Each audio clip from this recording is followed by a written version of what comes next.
Islam dia datang, dia meletakkan persamaan. Manusia ni sama. Tak ada beza. Kamu raja ke, kamu ustaz ke, kamu yang berhormat ke, kamu tidak ada nilai sesen pun di sisi Allah di saat ini, kecuali bertakwa pada Allah. Berlumba menjadi manusia yang bertakwa pada Allah ini, menjadikan hidup jadi mulia. Yang Allah nilaikan dalam hidup kita, bila kita bertakwa di kalangan kita. Maknanya kalau penyapu sampah bertakwa pada Allah, jauh lebih mulia daripada orang yang duduk di kerusi empuk. Itu cara Islam diajar demikian. سنخوض معاركنا معهم وسنمضي جموعا نردعهم. الله رب العالمين والصلاة والسلام على أشرف الأنبياء والمرسلين وعلى آله وصحبه أجمعين. سبحانك لا علم لنا إلا ما علمتنا إنك أنت العليم الحكيم. رب اشرح لي صدري ويسر لي أمري واحلل عقدة من لساني يفقهوا قولي. رب يسر ولا تعسر وتمم بالخير أما بعد.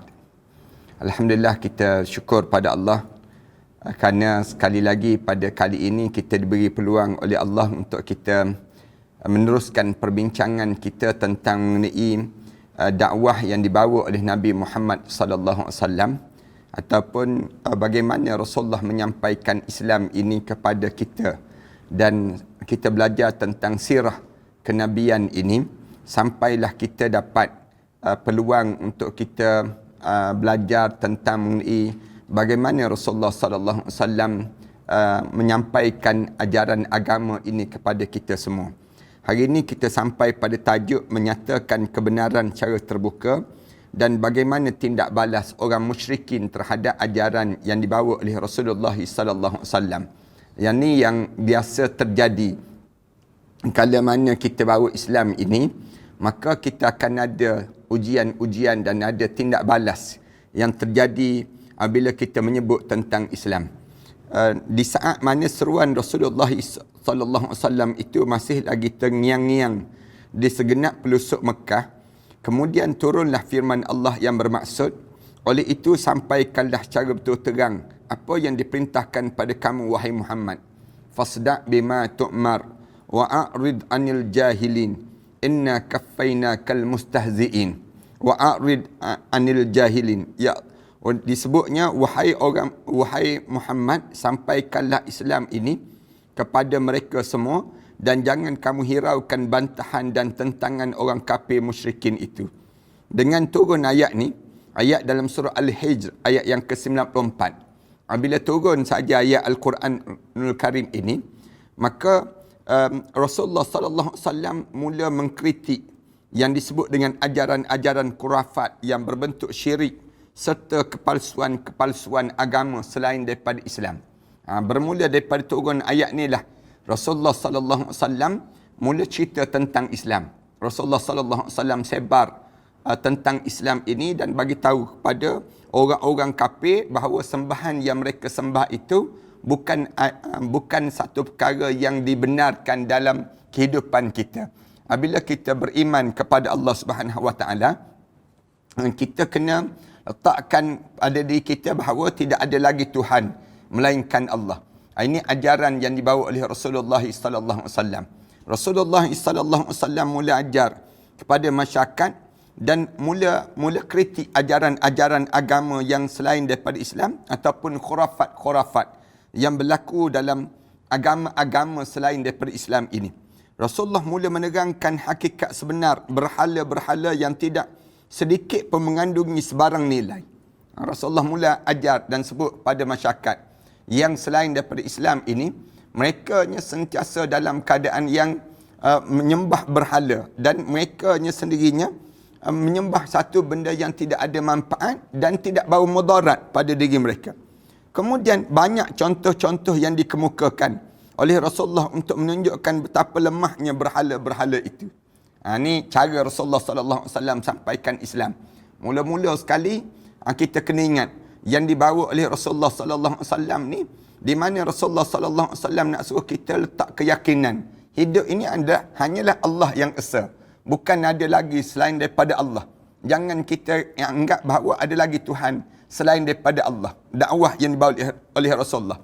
Bahasa yang mudahnya bahawa mula-mula sebut tentang Islam ini Bila sebut saja tentang Islam ini, maka kita kena letakkan keyakinan hanya pada Allah. Itu cara pada diri kita ni. Baginda menerangkan dengan bukti-bukti yang nyata bahawa sesiapa yang menyembah berhala dan menjadikan sebagai perantaraan dengan Allah, maka ia berada dalam keadaan kesesatan yang nyata. Rasulullah sallallahu alaihi wasallam mula ajar akidah dipanggil. Kalau orang tanya dalam hidup kita ni, kalau kita nak berdakwah, dakwah apa dia? Yang pertama yang kita kena dakwah, dakwah keyakinan. Nak suruh timbul keyakinan dalam jiwa setiap di kalangan kita ni, hanyalah Allah yang esa. Jangan pergi sembah berhala, jangan percaya dengan nasionalis, jangan percaya dengan kapitalis, jangan percaya dengan izam-izam yang direka-reka oleh manusia. Tuhan-Tuhan yang direka oleh manusia. Semua ni mengarut, dipanggil demikian. Semua ni satu bentuk penipuan yang berlaku dalam kemasyarakatan. Dengan penerangan itu, Mekah mula diledaki dengan api kemarahan. Sebab tu saya sentiasa sebutkan, kalau kita sebut tentang kebenaran Islam ini, akan datang terus orang akan lawan. Akan lawan. Bukan zaman kita je. Zaman Nabi Muhammad sallallahu alaihi wasallam lagi. Sejak zaman Rasulullah sallallahu alaihi wasallam lagi, di mana bila kita cerita tentang Islam, orang tak lambat laun, orang akan lawan balik. Dia akan lawan balik. Kerana apa dia? Kerana apa yang dibawa oleh Rasulullah sallallahu alaihi wasallam ini bertentangan dengan nafsu syahwat mereka, bertentangan dengan keinginan besar mereka, dan bertentangan dengan tabiat kehidupan mereka yang buruk. Lalu Islam datang, Islam dia tunjukkan jalan. Jalan macam mana hidup yang sebenar, macam mana beriman pada Allah yang esa.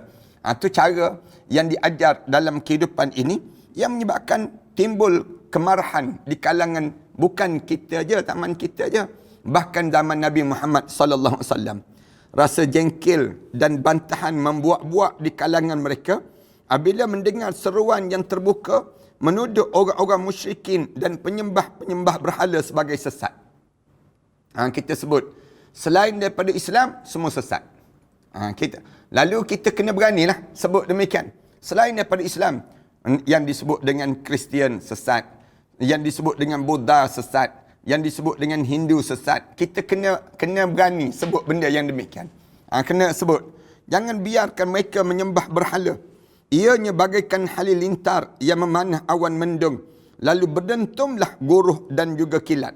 Gambaran waktu mana Rasulullah sebut saja tentang Islam ni, macam gelap jawan, tiba-tiba datang petir. Bila petir itu berdentum-dentum terus. Cas positif dan negatif itu berlaku. Lantas bergoncanglah suasana yang selama ini damai dan tenteram. Itu yang timbul orang kata Islam, yang orang kafir ni, mereka sentiasa sebut bahawa orang Islam ni pemecah belah disebut. Memecah belah konon-kononnya. Padahal kekufuran itulah pemecah belah. Kejahilan itulah pemecah belah. Bukannya Islam pemecah belah. Islam ni membawa kepada penyatuan. Penyatuan apa dia? Penyatuan kepada Allah yang esa. Itu Islam, ajaran agama. Lantaran itu, orang-orang Quraisy bingkah bangun untuk mengekang kemarahan suatu perubahan yang tiba-tiba tercetus. Di waktu mana Rasulullah sallallahu alaihi wasallam mula sebut saja begitu, bangun terus orang-orang kafir Quraisy. Bangun orang-orang kafir ni untuk mengekang kemarahan Islam dalam perubahan yang tiba-tiba terjadi dalam masyarakat di saat itu. Mereka bimbang ianya akan mengganggu tradisi-tradisi mereka dan apa yang mereka pusakai daripadanya. Bila Islam datang, seolah-olah bagi mereka akan mengganggu adat budaya mereka yang sebelum daripada ini. Adat-adat mereka ni apa dia? Adat-adat mereka ni menyembah berhala, buat ritual, konon-kononnya Tuhan nak begini, Tuhan nak begini, konon-kononnya. Ni cara mereka khayal dalam hidup mereka. Mereka bangun untuk menentang kerana mereka benar-benar faham erti iman yang menolak adanya ketuhanan selain daripada Allah. Mereka mula lawan. Itu dia menyebabkan Islam ni, dia akan melawan kejahilan. Islam ni datang, dia melawan yang disebut dengan kebuntuan kehidupan. Islam ni datang, dia lawan apa dia? Lawan kesesatan. Yang dia lawan ini bukan zaman kita je, zaman Nabi Muhammad sallallahu alaihi wasallam lagi berlaku keadaan yang sebegini. Mereka faham apakah artinya beriman dengan kerasulan dan hari kiamat. Mereka mula faham. Makna apa dia beriman dengan kerasulan dan hari kiamat? Itu pergantungan bulat-bulat dan penyerahan yang sejati di mana mereka tidak akan ada pilihan lagi untuk menentukan diri dan harta mereka sebut. Mereka mula, bila mereka kenal Islam, mereka tahu Islam, bahaya disebut. Islam ni yang menyebabkan bertentangan dengan kehendak hawa nafsu. Kehendak hawa nafsu nak minum arak. Datang Islam, Islam ajar tak boleh minum arak. Bila minum arak, mabuk. Bila mabuk, kamu tak kenal isteri orang ke, isteri kamu ke dan sebagainya, menyebabkan rosak keturunan. Dia akan jadi demikian. Mereka nak berpoya-poya. Bila datang Islam, menyebabkan hidup mereka terancam. Cara kehidupan mereka sebelum daripada ni, hidup dalam keadaan seronok pada mereka. Pada pandangan mereka demikian. Tak ada batasan. Bila datang Islam, Islam mula membataskan. Pakaian macam ni. Cara bercakap macam ni. Cara susun kehidupan macam ni. Disusun dalam agama. Yang menyebabkan mereka rasa Islam ni jadi ancaman pada mereka. Apatah lagi terhadap orang lain. Bagi mereka ni Islam menjadi ancaman. Ini bererti hilang dah hak ketuanan dan kebesaran mereka terhadap orang-orang Arab lain sebagai pemimpin agama. Yang mereka memang ialah di mana ketuanan mereka dan yang disebut dengan kebesaran mereka terhadap orang-orang Arab yang lain habis. Kenapa dia? Disebabkan Islam. Islam dia datang, dia meletakkan persamaan. Manusia ni sama. Tak ada beza. Kamu raja ke, kamu ustaz ke, kamu yang berhormat ke, kamu tidak ada nilai sesen pun di sisi Allah di saat ini kecuali bertakwa pada Allah. Berlumba menjadi manusia yang bertakwa pada Allah ini menjadikan hidup jadi mulia. Allah tak kira kamu kaya ke, kamu susah ke, kamu senang ke, kamu apa pun dalam hidup kamu, tak ada nilai di sisi Allah. Yang Allah nilaikan dalam hidup kita bila kita bertakwa di kalangan kita. Maknanya kalau penyapu sampah bertakwa pada Allah, jauh lebih mulia daripada orang yang duduk di kursi empuk. Itu cara Islam diajar demikian. Dengan itu, mereka tidak dapat lagi melaksanakan apa yang mereka suka, melainkan terpaksa mengikut apa yang diradai oleh Allah dan juga Rasulnya. Yang ni yang menyebabkan pertentangan pada mereka. Bila ikut Islam, kena ikut Allah dan juga Rasul lah. Tak boleh nak ikut yang kehendak mereka. Mereka jadi hilang nilai pada kekuatan mereka.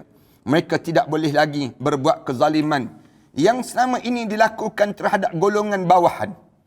Pada mereka sebelum daripada ni, mereka boleh buat zalim pada orang bawahan. Nak tukar ke mana, nak letak kedudukan macam mana. Arahkan orang bawahan. Tapi bila datang Islam, Islam memuliakan kehidupan. Bila manusia ni ada nyawa, ada roh, ada agama pada mereka, mereka jadi mulia. Mereka tidak boleh lagi melakukan kejahatan yang selama ini dikerjakan siang dan juga malam.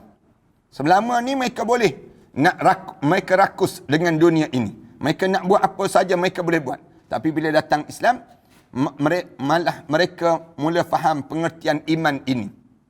Mula mereka faham apa makna iman. Apa makna yang disebut dengan keyakinan dalam jiwa mereka. Justru itulah jiwa mereka enggan untuk menerima situasi yang merugikan ini. Oleh yang menyebabkan demikianlah mereka tolak. Yang kalau sekiranya mereka ikut dengan apa yang dibawa oleh Muhammad ini. Keengganan mereka bukannya atas sebab kemuliaan dan kebaikan. Mereka tak nak terima Islam tu bukan kerana kemuliaan dan kebaikan. Tetapi hanya kerana seperti yang difirmankan oleh Allah yang bermaksud kebenaran itu tidak ada buktinya. Kebenaran itu bukan tidak ada buktinya. Bahkan manusia yang ingkar sentiasa suka hendak meneruskan perbuatan kufur dan maksiat di sepanjang hayatnya sehingga ia tidak mengakui adanya hari kiamat. Dalam surah Al-Qiyamah ayat yang kelima. Allah Subhanahu Wa Taala sebut, kebenaran ini bukannya tidak ada bukti. Kebenaran ni ada bukti. Tapi oleh kerana manusia ni hidup dia dalam keadaan dia ni lawan Allah, dia tak suka dengan kebenaran. Orang yang tak pernah semayang, dia tak suka dengan orang semayang. Orang yang tak tutup aurat, dia tak suka dengan orang yang tutup aurat. Dia akan jadi demikian. Kenapa yang dia tak suka ni? Salah ke tutup aurat? Tak salah tutup aurat. Tapi yang dia yang tak tutup aurat tu salah. Sepatutnya demikian. Tapi oleh kerana apa dia? Kerana dia nak besarkan hawa nafsu dia. Dia nak besarkan kehendak dia, jawatan dia, kemuliaan pada diri dia, konon-kononnya. Yang menyebabkan dia terpaksa tunduk kepada Islam. Dia tak nak terima keadaan yang sebegitu. Semua itu mereka faham benar tentang Islam. Akan tetapi, apakah yang bakal mereka lakukan untuk menghadapi seorang lelaki yang benar dan dipercayai ini? Macam mana mereka nak lawan Nabi Muhammad? Mereka mula fikir semenjak daripada Rasulullah sallallahu alaihi wasallam jadi nabi dan juga rasul itu, seorang yang paling dicontohi membawa nilai-nilai kemanusiaan dan kemuliaan akhlak. Rasulullah sallallahu alaihi wasallam ni bukan sembarangan dipanggil. Orang yang tak pernah buat jahat. Rasulullah tak pernah kacau anak dara orang. Rasulullah tak pernah kacau rumah tangga orang. Rasulullah tak pernah kacau kehidupan seseorang. Yang Rasulullah sallallahu alaihi wasallam nak suruh ubah dalam hidup masyarakat ni apa dia? Menjadikan diri dia daripada buruk menjadi baik. Menjadi dalam keadaan yang hina menjadi mulia. Islam datang ni untuk mengangkat darjat seseorang. Mereka tidak pernah menemui tolak bandingnya sepanjang sejarah nenek moyang dan kaum mereka tersebut. Apakah yang patut mereka lakukan? Apakah yang patut mereka lakukan? Jelas, mereka kebingungan untuk menghadapi kemelut ini. Dan patut benarlah mereka itu berada dalam kebingungan. Mereka pun jadi kelam kabut lah. Bila Rasulullah sallallahu alaihi wasallam membawa Islam, jadi hidup mereka ni, orang-orang kafir di waktu mana Rasulullah bawa Islam ni, jadi bingung. Macam mana kita nak buat ni terhadap Muhammad? Dia bawa ajaran agama yang betul, tapi bertentangan dengan nafsu kita. Bertentangan dengan keadaan diri kita. Yang menyebabkan akhirnya mereka ni terfikir-fikir nak buat macam mana dalam hidup. Semua setelah puas mereka berfikir, mereka masih lagi buntu untuk mendapatkan penyelesaian, melainkan terpaksa datang pada bapa saudara Nabi Muhammad sallallahu alaihi wasallam. Orang kafir ni dia bincang-bincang tak jumpa penyelesaian. Nak buat macam mana terhadap agama Islam ini? Bila Rasulullah mula cerita tentang Islam, keindahan Islam, kebenaran Islam, mereka tahu yang Rasulullah sebut ni betul. Muhammad sebut ni betul. Tapi kenapa? Bagaimana mereka nak buat? Walaupun betul, mereka tak boleh terima. Mereka tak boleh terima. Kenapa tak boleh terima? Bertentangan dengan nafsu mereka. Nafsu mereka nak berzina. Nafsu mereka nak minum arak. Nafsu mereka nak buat sembarangan pada orang bawahan, boleh saja. Tiba-tiba datang Muhammad bawa Islam. Islam ni pula betul. Islam ni pula ajaran yang benar. Kami nak buat macam mana? Akhir mereka pilih untuk berjumpa dengan bapa saudara Rasulullah sallallahu alaihi wasallam, Abu Talib. Mereka memintanya supaya menghalang anak saudaranya daripada meneruskan kerja-kerja yang sedang dilakukan. Mereka jumpa dengan Abu Talib. Mereka sebut ada Abu Talib, tolong bagi tahu pada Muhammad itu berhenti daripada menyebarkan Islam ini. Untuk memperkuatkan alasan agar gesaan itu nanti menampakkan keseriusan dan benar-benar, mereka mengatakan, mereka sebut apa dia? Nak tunjuk bersungguh-sungguhnya. Sesungguhnya seruan supaya meninggalkan Tuhan-Tuhan mereka dan menuduh Tuhan-Tuhan itu tidak berguna dan berkuasa adalah satu kutukan dan penghinaan yang hebat. Tuduhan itu memperbodohkan dan menyesatkan nenek moyang mereka yang turun-temurun berpegang dengan agama ini. Inilah idea yang mereka temui untuk disampaikan pada Abu Talib. Lalu mereka pun segera untuk menjalankan tugasan demikian. Mereka fikir, dia kata, sungguhnya seruan yang dibawa oleh Muhammad ni supaya meninggalkan Tuhan-Tuhan dan menuduh Tuhan kita tidak berguna dan tidak berkuasa adalah satu kutukan dan penghinaan. Ini cara mereka sebut demikian. Ada di kalangan kita pun begitu zaman kita ni. Kalau orang kita bagi tahu yang ni tak betul dengan ibadah, dia pun jawab balik, nenek moyang kita dah buat dah, dia sebut. Takkanlah kita nak kutuk nenek moyang kita, kata. Bila kamu tuduh kepada amalan yang kita buat ini benda yang salah, maknanya kamu kutuk nenek moyang kami. Itu cara mereka lakukan dengan Nabi Muhammad sallallahu alaihi wasallam. Zaman Rasulullah, zaman kita, idea sama yang mereka lakukan. Rombongan Quraisy ini datang berjumpa dengan Abu Talib. Akhirnya mereka kata, kita kena berjumpa dengan Abu Talib, bagi tahu Muhammad ni telah mengancam ajaran agama kita. Ibnu Ishaq berkata, berapa orang lelaki yang ternama daripada kalangan Quraisy pergi berjumpa dengan Abu Talib. Mereka pun 2-3 orang pergi berjumpa dengan Abu Talib. Mereka berkata, wahai Abu Talib, sesungguhnya anak saudara kamu telah mengutuk Tuhan-Tuhan kita. Itu kata-kata mereka. Abu Talib dia kata, kami datang ni kerana anak saudara kamu tu telah kutuk Tuhan-Tuhan kita, mengaibkan agama kita, menghina agama kita. memperbodohkan akal fikiran kita dan menuduhkan sesat nenek moyang kita. Dia sebut demikian. Muhammad ni, dia sebut ada Abu Talib. Dia ni, ada dia benda yang dia teruk ni. Antara benda yang teruknya, dia kutuk Tuhan kita. Dia kata Tuhan kita ni bodoh. Kemudian mengaibkan agama kita. Menghina agama kita, wahai Abu Talib. Kamu pun sama dengan kami juga, disebut. Kemudian memperbodohkan akal fikiran kita. Macam kita ni bodoh sangat. Dia sebut demikian. Dan menuduh sesat nenek moyang kita. Dia boleh sebut Muhammad ni, dia mengajar pada kita, nenek moyang kita ni sesat, dia sebut. Oleh kerana itu, hendaklah kamu halang dia ataupun biarkan kami menyelesaikan masalah ini antara kami dan dia. Sebut pada Abu Talib. Abu Talib dia kata, kalau kamu tak nak halang, biar kami yang halang Muhammad ini. Kemudian, kamu juga seperti kami yang tidak sama pegangan dengan Muhammad, kan? Dia sebut. Kamu Abu Talib sama dengan kami, kan? Sama-sama kita ni tak sepahaman dengan Muhammad itu. Justru itu, biarlah kami menyelesaikannya. Maknanya, biar kami yang buat putusan terhadap Muhammad. Lalu Abu Talib menjawab cadangan mereka itu. Abu Talib jawab dengan suara yang lemah lembut dan menolak permintaan mereka dengan baik. Abu Talib kata, tak boleh. Kata, dia anak saudara aku.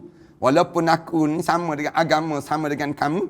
Tapi dia ni orang yang baik. Kemudian mereka pun, bila dengar Abu Talib tolak ni, mereka pun beredar. Dan Rasulullah terus menjalankan peranan dia untuk menzahirkan agama Allah ini dan menyeru ke arah kebaikan, ke arah agama Allah SWT.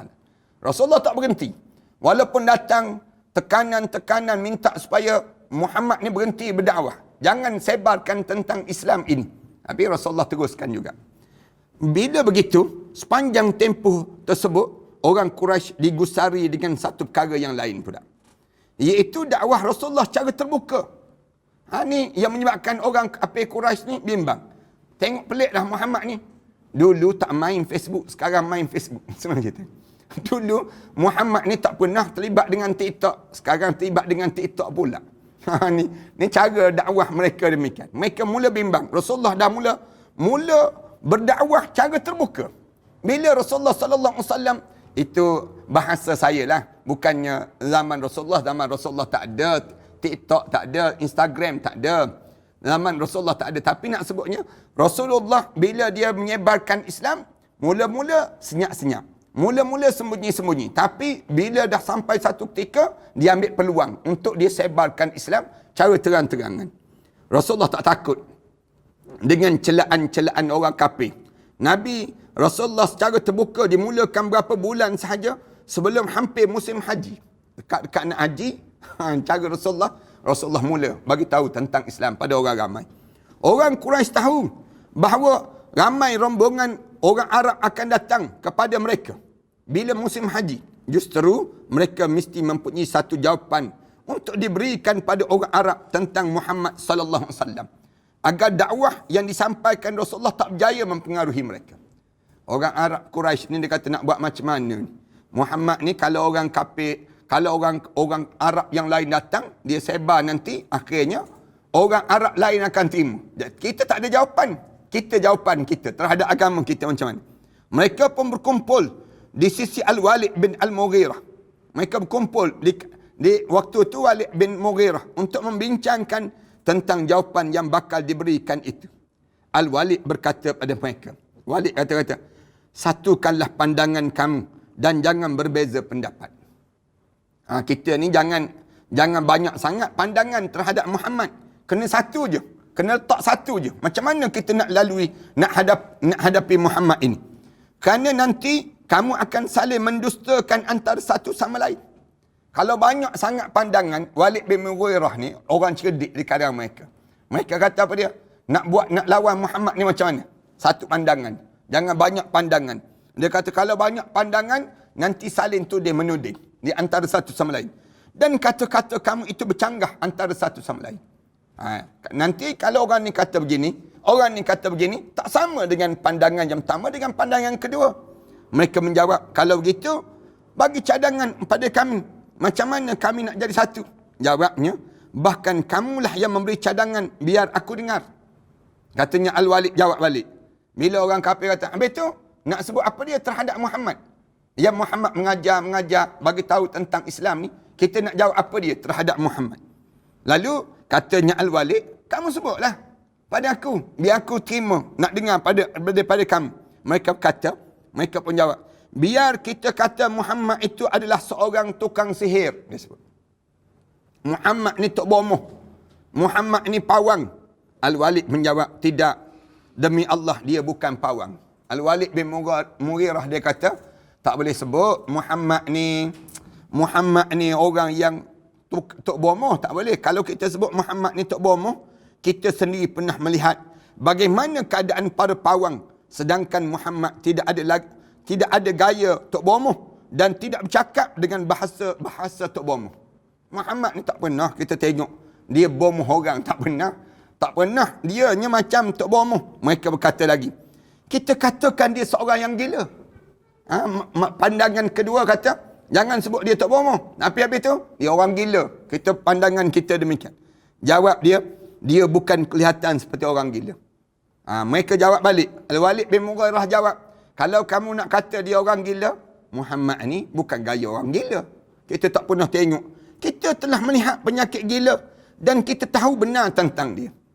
Ni orang nak sebutnya bingungnya mereka. Nak tuduh tok bomoh, tak boleh. Nak tuduh orang gila, tak boleh. Dia tidak kelihatan seperti dirasuk, bercelaru fikiran dan tidak tentu arah. Mereka berkata, kita katakan dia seorang penyair. Ada pandangan ketiga kata, kita kata dia seorang penyair. Orang yang tukang menggunakan bahasa yang sastra. Tentang syair. Kemudian jawabnya, dia bukan juga kelihatan seperti penyair. Tidak seperti mana penyair dia sebut. Kerana kita sendiri tahu tentang syair dalam segi bahasanya, baik rijaznya, hijznya, qaraidnya, makbud dan maksudnya, bahasanya itu bukan syair. Bahasa yang digunakan oleh Muhammad itu bukan syair. Mereka berkata, kalau kita tak boleh tuduh dia tok bomoh, tak boleh tuduh dia yang disebut dengan orang gila, tak boleh sebut orang kena rasuk, kita sebut penyair pun tak boleh juga, kita katakan dia ni seorang ahli sihir. Kita sebut dia ni seorang ahli sihir. Muhammad ni gaya ahli sihir. Al-Walid menjawab, dia bukan seorang ahli sihir. Muhammad ni bukan ahli sihir. Tak boleh kita nak kata dia tukang sihir, kerana kita pernah melihat tukang-tukang sihir dan sihir yang mereka lakukan. Zaman Nabi Musa tu, sihir bagaimana tali boleh berubah menjadi ular.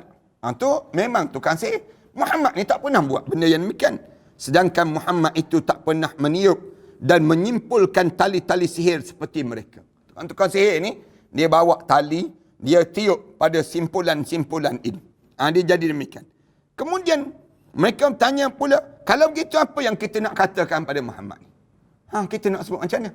Kalau dia bukan gila, bukan tukang sihir, bukan seorang ahli nujum dan sebagainya. Al-Walid menjawab, demi Allah, ucapan Muhammad itu sungguh sedap didengar. Al-Walid bin Mughirah dia mengaku terus, kalau kita dengar Muhammad berucap, sedap Muhammad ni berucap. Akarnya semerbak harum dan rantainya berbuah lebat. Maknanya, asas dia bercakap tu wangi. Asasnya mempunyai asas yang kuat. Rantai yang keluar tu pula lebat. Maknanya, huraian dia tu kemas. Apa saja cadangan yang kamu sebut ini, pasti diketahui bahawasanya ianya palsu. Kalau kalian nak tuduh apa pun pada Muhammad ni, bohong semua. Bohong semua. Katanya Al-Walid. Tetapi cadangan yang paling hampir, ialah kamu mengatakan dia seorang tukang sihir. Al-Walid kata, yang paling dekat, yang kita nak sepakat, ialah dia ni tukang sihir. Dia ni tukang sihir. Dia datang dengan kata-kata yang memukau, yang dapat mencerai-beraikan antara ayah dan juga anak. Kata-kata Muhammad ni menyebabkan anak dan juga ayah akan bercerai-berai. Suami dan juga isteri. Suami sanggup menceraikan isteri, isteri sanggup meminta cerai daripada suami. Seseorang dengan keluarganya dan dengan sebab sihir itulah mereka bercerai-berai. Katanya Al-Walid bin Mughirah. Setengah riwayat menyebut bahawa apabila Al-Walid menolak semua cadangan yang diberikan, mereka berkata, tunjukkan pada kami cadangan kamu yang tidak ada kecacatannya. Kalau kamu sebut, yang ni pun tak boleh, yang tu pun tak boleh, yang sebut tak boleh kamu ni Al-Walid. Kamu sebutlah pandangan kamu, wahai Al-Walid, yang kita boleh sepakat semua. Lalu dia menjawab, berikan aku masa untuk berfikir. Ada yang riwayat kata, Al-Walid bin Mughirah ni, dia kata apa dia? Aku ni kena fikir panjang lah. Tak boleh lah nak sebut terus sekarang ni. Jadi, terus Al-Walid berfikir dan berfikir. Sehingga kan ia menyampaikan pandangannya pada mereka seperti yang disebut tadi. Itu apa dia? Tukang sihir. Muhammad ni, kalau kita nak sebut yang paling dekat dengan yang disebut dengan pandangan kita untuk satu, dengan orang Arab yang datang untuk musim haji ni, kita kata Muhammad ni tukang sihir. Kepada Al-Walid, Allah menurunkan 16 ayat surah Al-Muddathir, iaitu daripada ayat yang ke-11 hingga ayat yang ke-16. Di dalam ayat-ayat itu diceritakan perihal bagaimana dia berfikir. Allah cerita tentang cara Al-Walid bin Mughirah ni berfikir. Cerita tentang perangai Al-Walid ni 16 ayat dalam surah Al-Muddathir daripada ayat 11 hingga ayat yang ke-16. Innahu fakkara wa qaddar faqutila kaifa qaddar summa qutila kaifa qaddar summa nazar summa abasa wa basar summa adbara wastakbar faqala in hadha illa sihrun yu'sar in hadha illa qaulul bashar. Ini ayat yang Allah cerita tentang bagaimana Al-Walid bin Mughirah ni dia berpandangan, nak bagi pandangan terhadap Rasulullah ni, nak lawan, nak bagi tahu pada orang Arab yang datang ni, Muhammad ni tukang sihir. Dia kata apa dia? Innahu fakkara wa qaddar. Allah Subhanahu Wa Taala sebut, kerana sesungguhnya ia telah memikirkan dan mereka berbagai tuduhan terhadap Al-Quran, maka binasalah dia hendaknya. Bagaimanakah dia berani mereka yang demikian? Fakutila kaifa qaddar. Allah kata mati terbunuhlah dengan rekaan-rekaan yang mereka reka-rekakan itu. Summa qutila kaifa qaddar. Kemudian ia merenung dan memikir berkali-kali jalan mencaci Al-Quran, tetapi ia tetap gagal. Summa nazar. Kemudian dia pandang lagi. Summa abasa wa basar. Setelah itu ia memasamkan muka serta bertambah masam berkerut di dahi mereka. Summa adbara wastakbar. Kemudian dia berpaling daripada kebenaran dan berlagak sombong dan juga angkuh. Orang yang jadi demikian. Kemudian faqala in hadza illa sihrun yu'sar. Serta mereka mengatakan Al-Quran ini tidak lain hanyalah sihir yang dituntut serta dipelajari daripada orang-orang yang terkesan kepadanya. Kemudian in hadza illa qaulul bashar. Ini tidak lain hanyalah kataan rekaan manusia semata-mata. Setelah mana bersetuju untuk menerima keputusan tersebut, mereka pun mula melaksanakan. Akhirnya mereka berkata tak apalah, biarlah kita pegang Muhammad ni tukang sihir. Muhammad ni tukang sihir. Mereka mula post dalam Facebook mereka. Mereka mula share, mereka mula sebut dalam Instagram mereka. Mereka mula sebarkan tentang mengenai apa dia? Muhammad ni tukang sihir. Muhammad ni tukang sihir. Di awal-awal kenabian Rasulullah sallallahu alaihi wasallam ini, mereka duduk di pinggir-pinggir jalan ketika mana orang ramai telah mula datang untuk menunaikan haji. Mereka duduk tepi-tepi jalan, mereka sebut, kalau kamu jumpa Muhammad, kamu kena ingat, dia tukang sihir. Dia tukang sihir. Dia duduk tepi-tepi jalan untuk bagi tahu pada orang ramai tentang mengenai Muhammad ni tukang sihir. Setiap orang yang lalu lalang di jalan-jalan itu, mereka sampaikan amaran agar berhati-hati terhadap Muhammad. Bila ada orang lalu je nak datang melaksanakan ibadah haji, dia tegur terus. Berhati-hati ya. Ada tukang sihir dekat Mekah ni.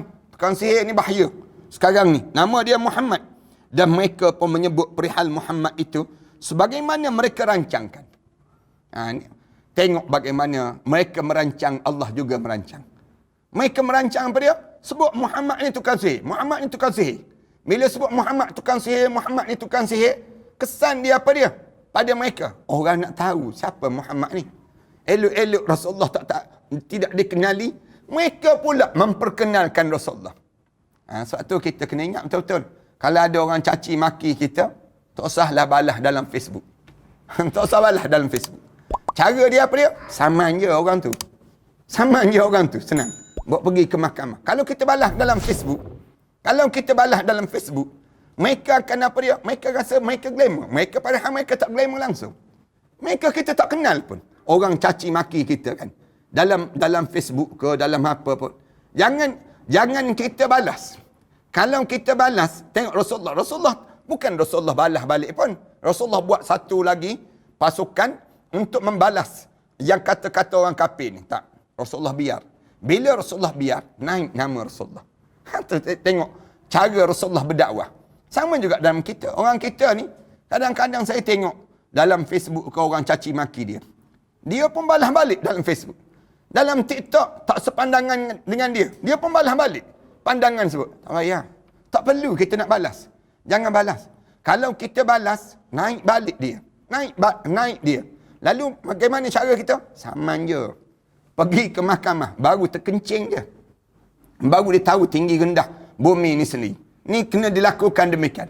Biajar kepada mulut-mulut yang jahat-jahat itu, yang sentiasa menghina kita tu, dengan ajaran apa dia? Biar dia kenal tinggi langit dan juga rendahnya bumi ini. Nak disebut dengan gambaran berbeza cara permainan kita dengan cara permainan mereka. Cara demikian. Saya sendiri bila orang yang tuduh macam-macam gaya pada saya kata kita jumpa dekat mahkamah senang. Lebih baik.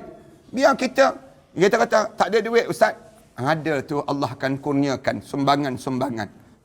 Dan kita kena bersedia dengan keadaan yang bagaimana keadaan dunia kita sekarang ni, suasana hidup dalam keadaan yang begitu. Dalam suasana kita ni. Orang-orang yang mempelai tindakan itu siapa dia? Abu Lahab sendiri. Abu Lahab sendiri. Yang pernah menyambut kelahiran Rasulullah, dia sendiri yang lawan Rasulullah. Pelik tak peliknya? Ketika Rasulullah SAW pergi berjumpa manusia, semasa musim haji di rumah-rumah mereka, di pasar Unkas, Majannah dan Diyaul Majas, untuk mengajak mereka kepada agama Allah. Pada masa itu Abu Lahab mengikut di belakang. Abu Lahab duduk kat belakang. Sambil berkata, jangan ikut cakap orang ni. Abu Lahab kerja dia, duduk belakang Rasulullah tu, dia sebut, jangan ikut orang ni, jangan ikut orang ni. Dia tuduh Rasulullah. Dia ni orang yang keluar agama dan pembohong. Dia sebut demikian. Dia ni orang yang keluar agama dan pembohong. Tindakan itu akhirnya menyebabkan orang-orang Arab yang datang ke Mekah pada musim haji tahun itu, membawa berita tersebut keluar, lalu tersebarlah cerita tentang di segenap pelosok tanah Arab, tentang adanya kedatangan Nabi akhir zaman, iaitu Nabi Muhammad sallallahu alaihi wasallam. Ni kita berhenti setakat ni lah, insya-Allah. Kita akan cerita lagi tentang bagaimana cara menentang dakwah yang berbagai-bagai mereka lakukan untuk menentang dakwah yang dibawa oleh Nabi Muhammad sallallahu alaihi wasallam ini pada perbincangan kita pada masa yang akan datang nanti, dalam membincangkan tentang cara Rasulullah membawa dakwah Islam ini pada kita semua. Terima kasih pada sahabat-sahabat yang mengikuti sama ada secara langsung dan juga secara tidak langsung ini, masuk dalam sahabat-sahabat yang dalam subscribe dalam YouTube, sahabat-sahabat yang dalam TikTok, sahabat-sahabat yang dalam Instagram, sahabat-sahabat yang dalam Facebook, kalian yang turut share dan juga turut yang sama subscribe terhadap apa yang telah kita bincangkan ini. Mudah-mudahan Allah rahmati kita dan Allah berkati kita semua. Tuan-tuan, sekali lagi saya nak maklumkan tentang mengenai kita sedang menyampaikan sumbangan-sumbangan pada mereka yang terkesan dengan PKP ini. Kalau tuan-tuan ada sumbangan-sumbangan, tuan-tuan bolehlah sampaikan di tabung tabung yang telah kita umumkan di skrin tersebut. Tuan-tuan tengok dalam akaun Matan Center. Tuan-tuan boleh terus kepada matancenter.com.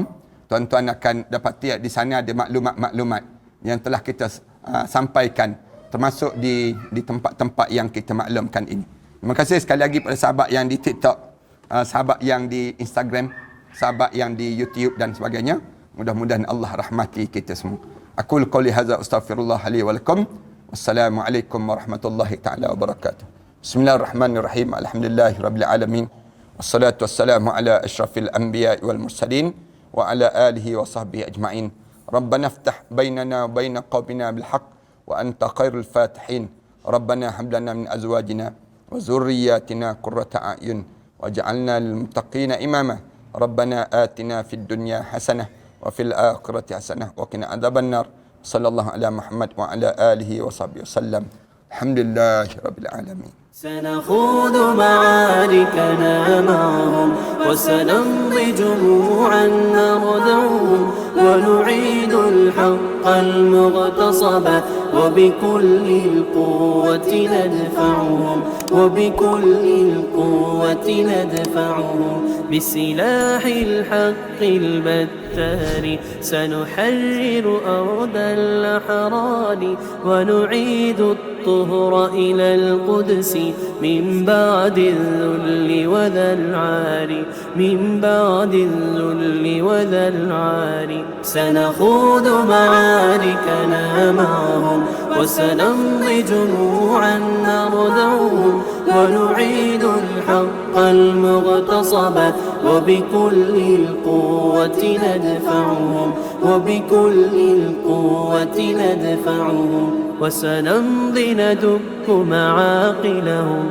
بدبيل دام يقلقهم لا إله إلا الله محمد رسول الله عليه صلاة الله وآله والأحبة لا إله إلا الله محمد رسول الله